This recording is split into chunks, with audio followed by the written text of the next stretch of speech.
Bonjour et bienvenue, peuple bien-aimé de Dieu. Que la grâce et la paix de Dieu soient avec vous tous. Ouvrez vos cœurs et préparez vos esprits, car vous êtes au bon endroit pour un rendez-vous divin. Je suis pasteur Wemit, mon cher. Le thème d'aujourd'hui, les 7 armes du soldat de Jésus-Christ. La Bible nous dit en plusieurs endroits que tous ceux qui appartiennent à Jésus-Christ sont des soldats.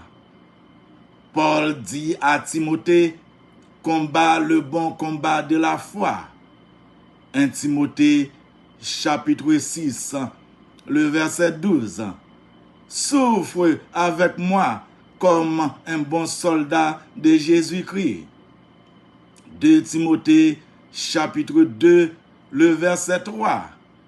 Jésus est appelé le capitaine ou le prince de notre salut. Hébreux chapitre 2, le verset 10.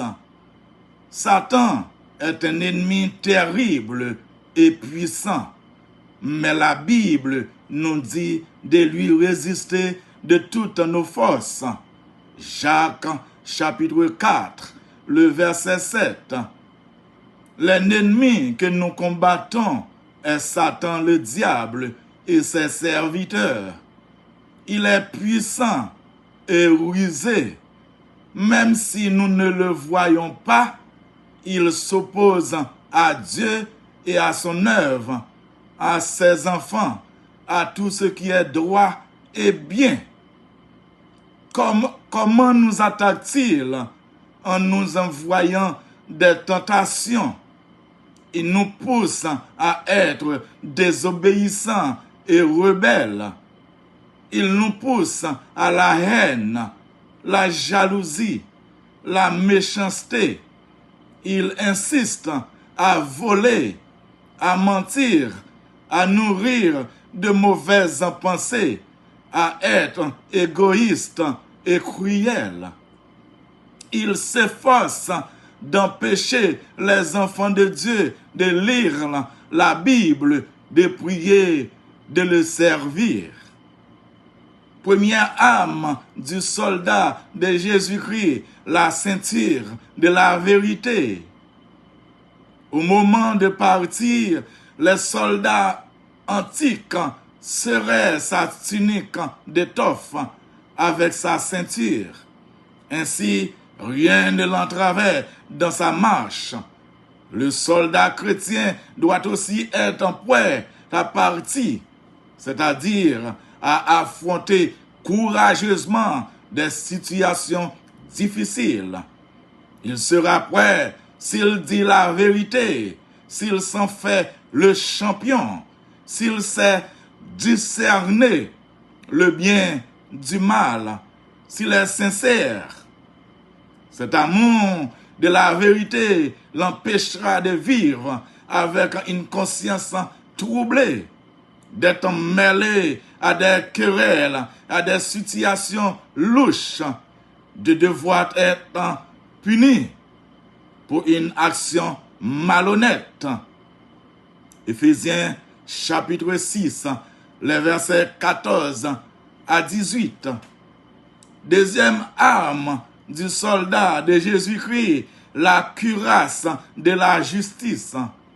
Tout soldat sait qu'il lui faut non seulement des armes pour attaquer, mais aussi pour se défendre. Les tentations de Satan atteignent comme des traits enflammés, dit dans Éphésiens chapitre 6, le verset 16. C'est ainsi, il nous faut une armure pour nous protéger.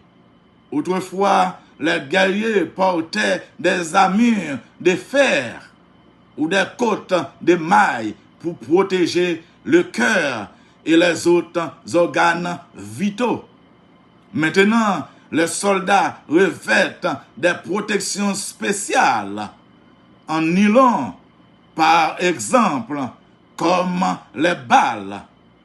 La justice garde le cœur du chrétien contre les accusations, la culpabilité et les tentations.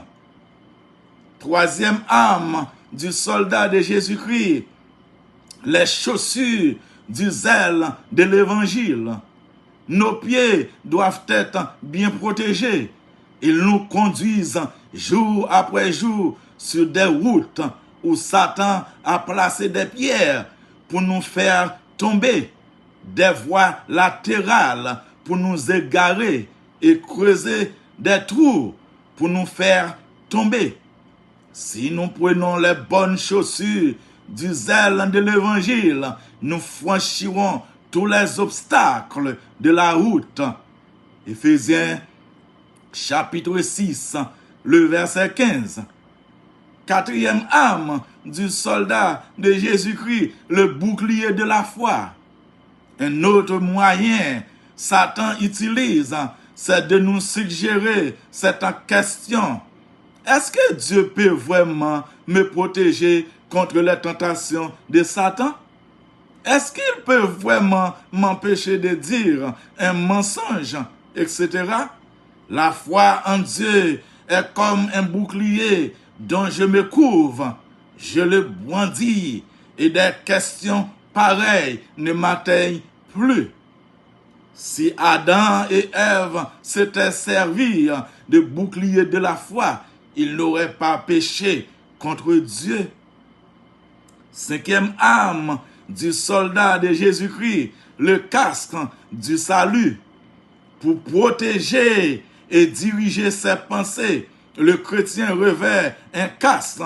Satan remplit l'esprit de l'homme et de l'enfant de toutes sortes de mauvaises pensées. L'ennemi s'approche, tâche de nous inspirer de la jalousie, de la malveillance, des doutes. Mais le vrai soldat met son casque et dit, ces pensées-là, je les avais autrefois, je ne les veux plus. Notre manière de penser et de nous défendre est totalement différente quand Jésus est en nous.